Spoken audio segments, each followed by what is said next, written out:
Ama niye o zaman tütür desek? Azman beri, nereye küsse? Niye uzan? Uzanıyor. Koy vanına. Uzanıyor. Tamam, kheri bu an. Tamam bu an. Bir de mayk vermiyorlar. Bu an. Van beri, nereye küsse gene? Hera. Ha, bazen ka. Beri, nereye küsse gene? Hera. Ben ava, der. Ha, böyle var ya. Hera. Van beri, nereye küsse gene? Hera. Tamam. Şu bazen. Ben haliyet olur. Türkiye var.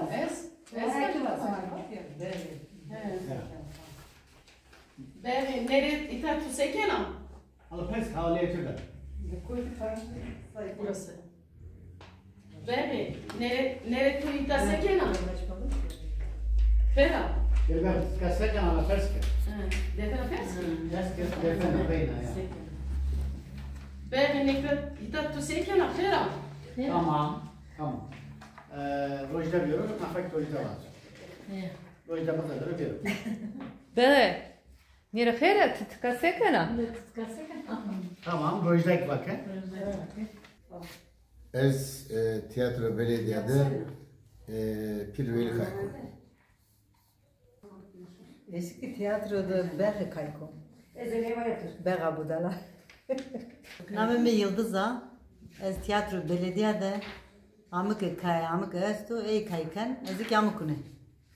Ez tiyatro belediyede kaykan, namim Gülzar kaykan. Namime Eylema, tiyatro belediyede kayken, rolümü Xeyzana. Namem Fatmana, az tiyatro belediye kaykon, el kaykon. Namemu Vusubu, ez tiyatroya belediyede kayken, name rolemi ki tiyatroda muhtar kayken. Namimi Hamdiye, es tiyatro belediyede Emine Kayko. Namı Rojda, es tiyatroda bevi kayken, namı Hayriye. Şiye'de on yapıyor. Meka Onca. Aslında tilki gibi. Turnuvada tilki kesin Ha, Türkiye.